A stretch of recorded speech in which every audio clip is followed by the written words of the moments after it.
Every club. Every day. The Global Sports Podcast Network. Hello and welcome to the Daily Newcastle podcast. I will be your host today, so that is me, Nicola. And it is just the two females from the Newcastle team because our other co-host is having a bit of a stinker with traffic on the A1, so he is currently out of bounds. So I am joined by my wonderful Joe. How are you? I'm all good, chick. It's all right. Kev was bound to get stuck because it's raining, you see, and people forget how to drive when it's raining. So it's fine. I You'll agree. probably get home in about an hour.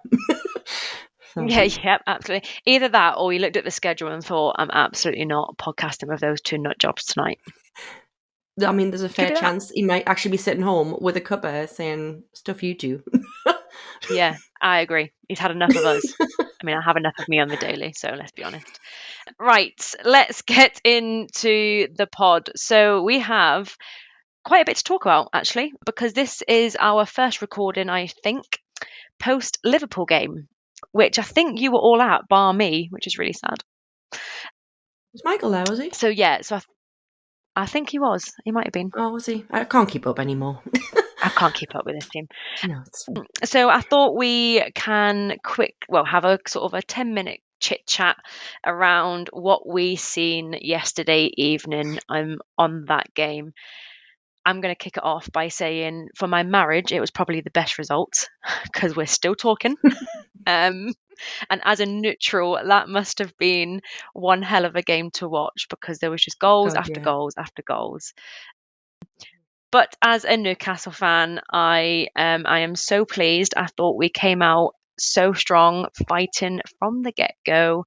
I haven't got a bad thing to say about any of those players on that pitch yesterday, other than the fact that Anthony Gordon's chance in the first half is going to live rent-free in my head forever, the fact that he didn't finish it.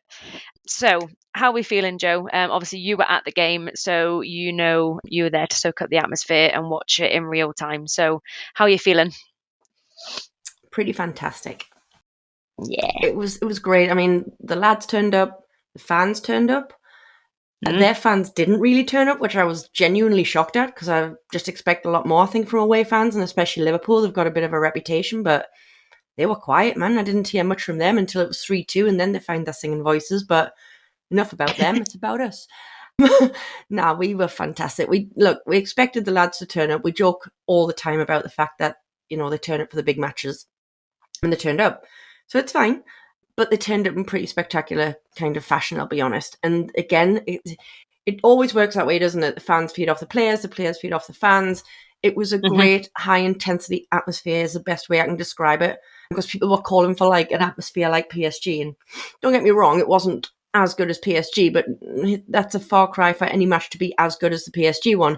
But I'll tell you what, it was right up there. As I say, everyone was up for it. And it is a shame, isn't it? Like, you can say, I thought we were going to win it at times. I feared once it went 3-2. It was one of those moments that, oh my God, it's happening again. We've lost it. So as a Toon fan, yet another roller coaster of emotions throughout the entire game. Yeah. But yeah, so it's been fantastic for us to watch. Fantastic for the neutrals to watch. There was bookings galore because there was tackles flying in left, right and centre, which I don't mind a bit of that, to be fair. Yeah. The ref, to me, had a 50-50 game. He seemed to be all right in the first half. And apparently, which I found out afterwards, Mr. Slot had a word with him at half-time, apparently, which I do find interesting. I don't really understand why you would have a word with the ref. Yeah, I know. There's pictures of him talking to the ref at half-time. I mean, why? Why are you not in the dressing room with your players? But, because oddly enough, did the ref have a different game in the second half? Yes, he did.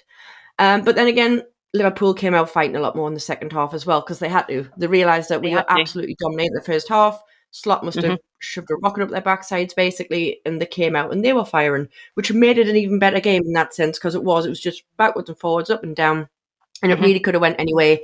So in the grand scheme, in my honest head on, it probably did deserve to be a draw, because both sets of fans or teams would have felt robbed, I suppose, if they'd lost it. But yeah, just an excellent game, wasn't it? It was a true classic of Liverpool, Newcastle, because boy, have we had a lot of classics over the years. Going right back to the 90s, I experienced the 4-3s and everything and in between. And all right, we haven't got a great record against Liverpool, but we've had a lot of exciting matches. There's more angle on that one. This is what you want when you watch a game of football. You want to watch two teams, battling it out on the pitch. You don't want to watch teams sit back and play for the draw. Do you know what I mean? And you have to give it to our lads. They play well. Obviously, Fabian Schär scored in the 90th minute, so they played, right up until that final whistle. And that's what you want to see. And I walked into the gym this morning and I got asked two questions. One was, are you and Tyler still talking? I bet it was tense in your house last night.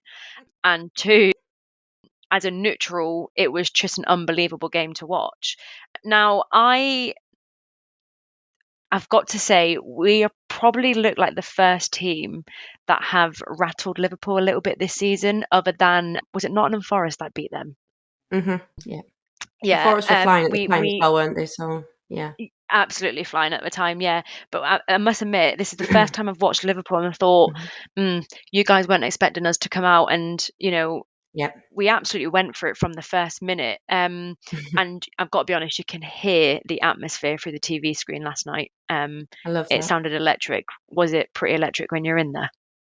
It was, yeah. And as we all know, I love good sing. So there's nothing more I love when the fans will start, and I'll jump at any given chance to sing. So me and my friends were joking, like, our voices were pretty broken today, but I don't care. I want my voice broken. I want that type of atmosphere. I will happily lose my voice to have an atmosphere like that. Because it was great. And it goes back to what I said before. The players were feeding off us, but we were feeding off the players, and it just made for an all-round amazing atmosphere. It really did. We could hear, which you don't always do, because I was right up in the heavens. I was in level 7, back row, so as many steps as you want to possibly try to count at that point. But we could hear all the way over in the strawberry corner, so the Gallagher, as far as you can hear, but you could hear them nice and loud as well. So it was obviously carrying beautifully around. Other parts of the stadium were singing, which don't often happen. No, it was fantastic. It was, and just our goals, I'll be honest, it's a funny one, isn't it? Because I have watched the highlights back, and I thought their goals were scrappier than they actually were. But I do still think ours were better goals. Doesn't matter. We still got 3 goals each. I appreciate it's still a 3-3 draw, no matter how the goals went in. But our goals were cracking, man. I mean, Isaacs was a literal rocket. There's not many keepers are going to get a hold of that because of the literal speed of it. And I know it's from outside the box, but you're going to hit something 70 miles an hour, which I've read today. Then, it's like bursting the back of the net, isn't it? To which we all probably felt like we were going to burst in the stands as well, to be fair. But then Gordon made up for his missed chance, didn't he? Because he took his goal really well. Nice and calm. He kind of faked him out as if he was going to hit it on the left. The player should have known, because Gordon usually always knocks it back onto his right, but he did anyway. Got it through. And Cher, I love, well, we all know how much we love Cher, but more so on the Cher front, I love how afterwards, when they were talking about his goal, and at least he admitted that he wasn't actually trying to shoot, and he was just trying to cut it back across into the thing. But what a goal it made, man. Wasn't it? Honestly. That angle is unreal. As I say, I appreciate he wasn't trying to score, but he did. And then, it was just, I won't say what I said in the actual stadium because I'll get cancelled.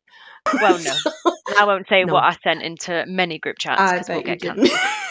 But I do love, I always love, and it seems to be every other Newcastle game in the minute, well, all the time, Cher always has these sort of 2 to 3 minutes of what's he going to do? What's he going to do? What's he going to do? And then he always just pulls it out of the bag every single time.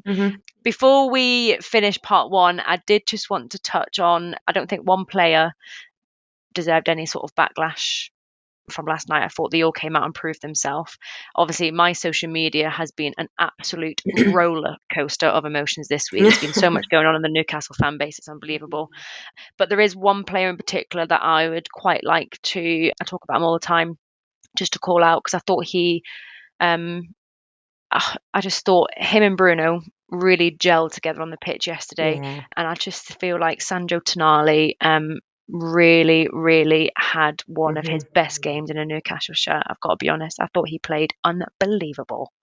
It's like they finally clicked. Yeah, isn't it? And I think he's now secured his position, which rightly so, by the way, 100% for the next game. But he was brilliant. But he has been brilliant when he's came on, he played.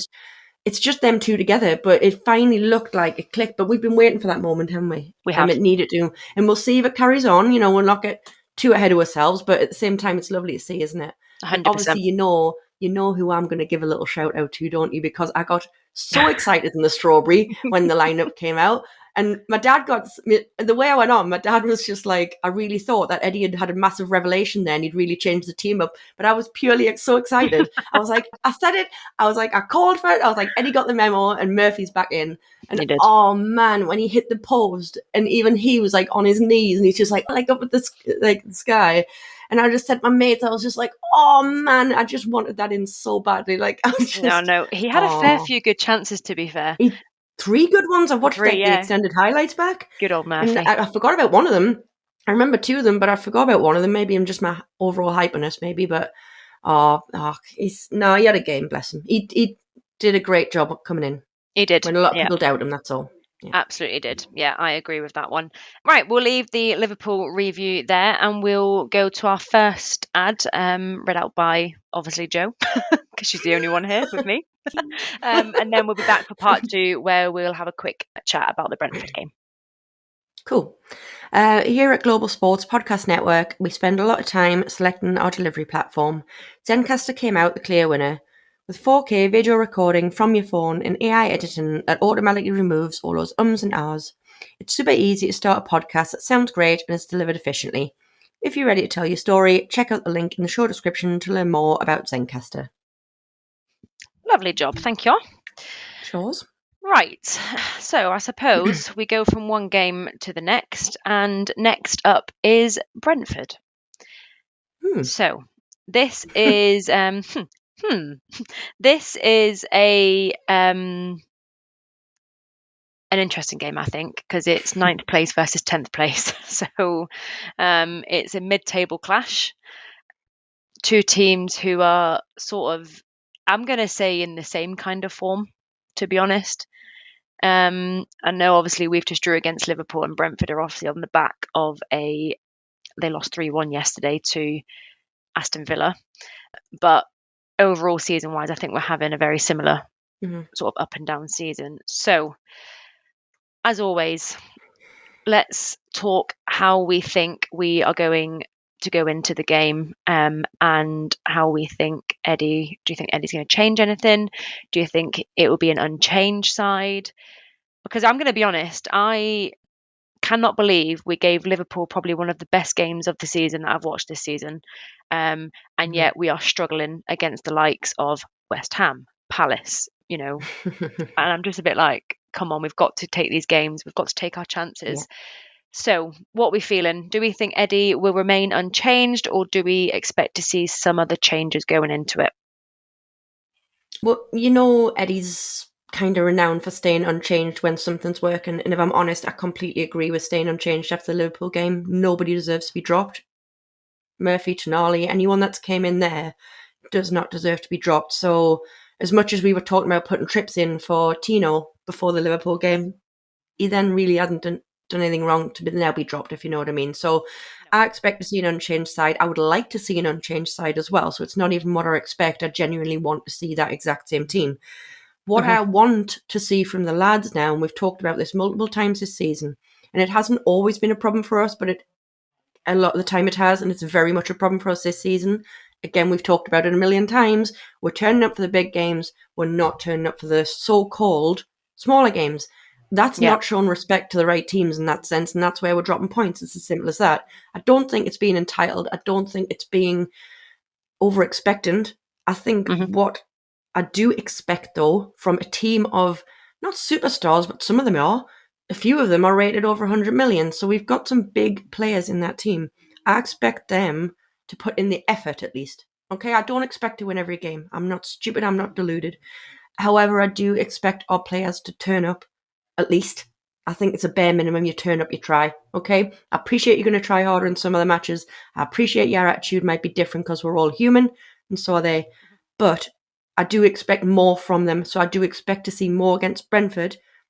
And I said that before the Liverpool game, and I repeated it after, because I thought, as much as we've just had played that great game, I said, fantastic. Can we see a bit of that against Brentford? We might not see the exact passion. We might not see the exact kind of, I don't even know how to word it, I'll be honest. But I expect more, basically, than what I saw against Palace and West Ham, put it that way. 100%. I agree. I was having this conversation again today about how we seem to be given the bigger teams in respect. We seem to be coming out and really fighting for the game, and then the smaller games, as you put it, we're just not. I don't know, we're just not the same sometimes. And, I think it was me, you and Kev that had this discussion last time against West Ham. Was it a case of that we came out and expected just to walk all over them? I feel like we can't. We're going to have confidence after the Liverpool game, 100%, and rightly so. We need to have that confidence going into the Brentford game. But what I don't want to do is go into that Brentford game and the lads just sort of expect to win it, because Brentford's form at home is pretty decent. It is pretty decent this season currently. Now, our past results against Brentford are actually pretty good. We've got a really good form against them. But when a team is in form at home, that will drive that team to do well, obviously. Yeah. So yeah, I completely agree with you. I want to see them come out and give the same respect that they've given the Liverpool game to the Brentford boys. So yeah, so I agree with that. On a lineup front, I think it should remain the way it was with Liverpool. Yeah. Not one of them deserve to be dropped, do they? No. Obviously, we haven't got any updates yet of any sort of known injuries, if anything's happened over the last sort of 24 hours. But obviously that aside, if that, obviously we'll find out probably tomorrow, which would be today when everyone's listening, if there's any fresh injuries to this team. So I don't know if you agree with that, with an unchanged lineup. No, 100%. Like we've just said, nobody deserves to be dropped. I'd be sad to see anyone dropped, I'll be honest. Nobody needs to be rested, I don't think. I know December's a tough one because you seem to just have match after match after match. So I know I do appreciate it's been a midweek game. We're going straight into Saturday, normal 3 p.m. kickoff, which seems to be rare these days. But like you said with Brentford, they have got a great home record. Their last home game, they were away yesterday, weren't they, to Villa? When they They're lost. away, yeah. Yeah. So they beat Leicester, was their last home game, 4-1. 4-1. So and I appreciate Leicester again aren't playing great, but then again, Leicester have been weird. They've kind of won some games you don't expect. I mean, this season's been bizarre, hasn't it? I mean, you've still got a massive chunk of teams within a few points of each other. You've got Liverpool flying away with it. You've got City being bizarre. They finally won yesterday, but that's just, yeah. Eventually, and how mad is it that you would say that about City? But then obviously Arsenal beat Man U, which is good for us because we've got to be realistic. Like, we're not catching Arsenal. I'm just being realistic about it. It's not being negative. You do expect the top three to be Liverpool, Man City and Arsenal. In what order, we don't know. But yeah, probably in that order. But yeah, I don't know. Let's see what they do. I'm not going to be negative about it. I'm not going to be overly cocky or positive. And that's another thing, like you've just said about our players. We need to go in with our tails up, confident. Absolutely. We need that confidence. And I think they've been lacking confidence. I think it's been a bit of a big player 100%. in how we've been playing. Go in with confidence, don't go in cocky. There's two different things right there. Two different things. Yeah. But 100%. it's a game we can take. We just need, if we play our game, but how many times have we said that? If we just play our game, don't need to be ridiculous about it. Just play our game. Teams can't handle us. We've said that before. Play our high-pressing, intense game that we have destroyed teams with, and we'll get a good result from Brentford. Simple as that. 100%. I agree. I'm just looking at the table while we're talking now. I mean, us in Brentford, we're both on the same points. We're on 20 points. Brentford are obviously sitting in 9th and we're sitting in 10th. So it's all to play for in this game. Absolutely. Two teams that are having a very similar season, I guess. So yeah, I agree. I'm going to be honest. I haven't really done my research. It's probably not what people want to hear when I'm doing the pod on Brentford. So what I do know is that they tend to play a similar formation to ourselves, so a 4-3-3. So yeah, I don't know if you can think of any, but any sort of Brentford plays that potentially may give us a bit of a headache. To be honest, I don't think there's any that will. I'm going to say this and then jinx us, aren't I? I don't think there's anything there that our players can't handle. Put it that way. No, you're right. But we are talking about a team that absolutely thrashed Leicester at home, which I know we've just said Leicester aren't having the greatest season. They did, but it was that it's been a weird Kevin season. Shade, is he called, or something? shade. I'm not Yeah, being funny. I don't actually know a lot about him, so the fact that he got a hat trick, fair play to him. But I yeah, wouldn't have said prior to the Leicester game, as much as I know about him, that I was overly scared of him. Yet, as I say, he got the hat trick, so well done, I suppose. But it's still not someone just because he got a hat trick in that game that I'm going to be scared of. absolutely. And Buemo, please say I've said that right, Yes, is yes. someone I wouldn't mind on our right wing, to be fair. I'm not saying he's a superstar, but he's a good player, man. I'd be happy with him on our right wing. And I know there's been talks and there's been links, but there's been links to like a million players for us, so all with a pinch of 100%. salt, I'll be honest. But Yeah. but it's a tough one. Like, he's going to be then going up against Hall, which again, Hall's having a fantastic season. So as much as I Unbelievable. like Mbeumo and would have him in our team as such, I'm not massively worried. So no, it's again, I don't want to jinx us, but I'm not overly scared about Worried. massively Me anyway too. about one individual player from Brentford. Yeah, Yeah, me too. Okay, so I think we'll leave part 2 there. And we'll go to our next ad, which will be read out by yours truly. It's from Global Sports Podcast Network. So this podcast is part of the Global Sports Podcast Network, the only network bringing you exclusive daily news and views on your Premier League team, the Premier League, women's football and fantasy football. A unique listen experience that puts fans first, bringing you the very latest breaking news from your team. Subscribe wherever you get your podcasts and make us your first listen every day. Global Sports Podcast Network, every club, every day. cool. Okay, so because it's just the two of us, it's quite a short pod. um, All right. so I thought we could end it as always with I know we've already kind of done this, but what we think we need to do to go and get those 3 points after the Liverpool game, and we'll do our score predictions because that's what we do on a little rematch preview. So yeah, I know we've already touched on it, but to get the 3 points and to get the win, which I'm praying that we can do it, I think we just need to start the game exactly how we started that Liverpool game. Yeah. High pressing, confident, fast, work as a team. Yeah, and if Eddie goes unchanged on the lineup, which I think he probably will, then I don't think there's any reason why we can't do what we done on Wednesday evening, but obviously get the win. What are you thinking? I agree. Yeah. Yeah.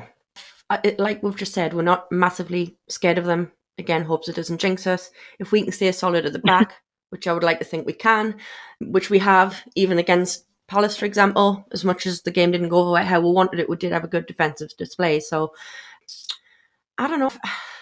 I'm going to say positive. I'm feeling good about it. What I would do is, as much as I wouldn't have an unchanged starting lineup, I would maybe, because we've talked about the fact that December's so busy, I would maybe not rest, but bring off some of the bigger players a little bit earlier. Try and get more minutes into Wilson, for example. Maybe give him 100%. half an hour.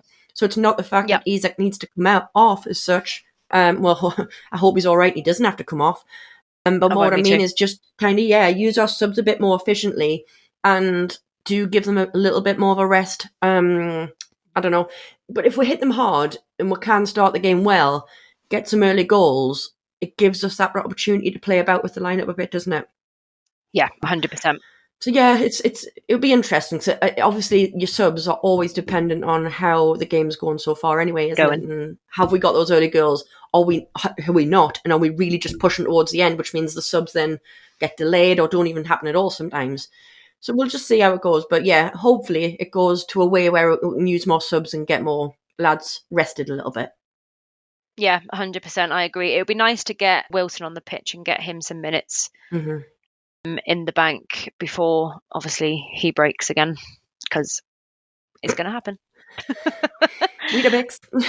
Yeah, he's a Weetabix. So yeah, it will be nice to get maybe, and also, I mean, I'm going to just put a disclaimer out there. I'm obviously hopefully joking and not wishing that on him at all, but we all know what his fitness is like, so he's up and down. But it would be nice to get his confidence back, because let's be honest, an injury record like Wilson's probably isn't great for his confidence. So it would be nice just to get him back on the pitch.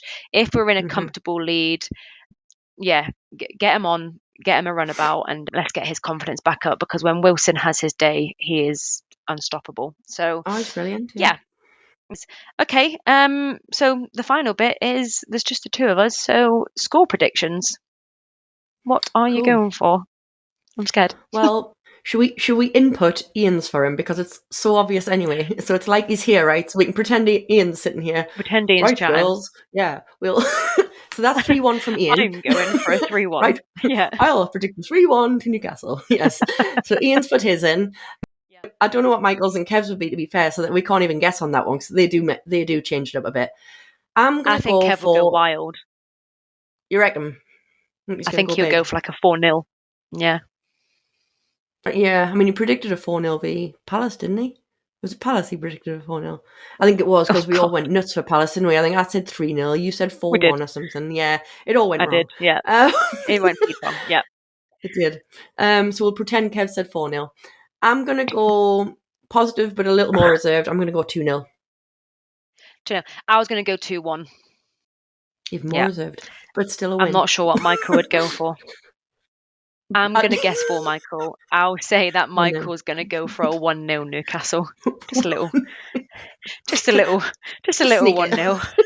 Yeah, just a sneak in. Cheeky one. Shaw 90th minute. Yeah. Can you imagine? Okay. Yeah. So that is the end of the pod. It is short and sweet from us two. I don't know if Kev's still stuck in traffic. Hopefully he's home safe now. But that is it.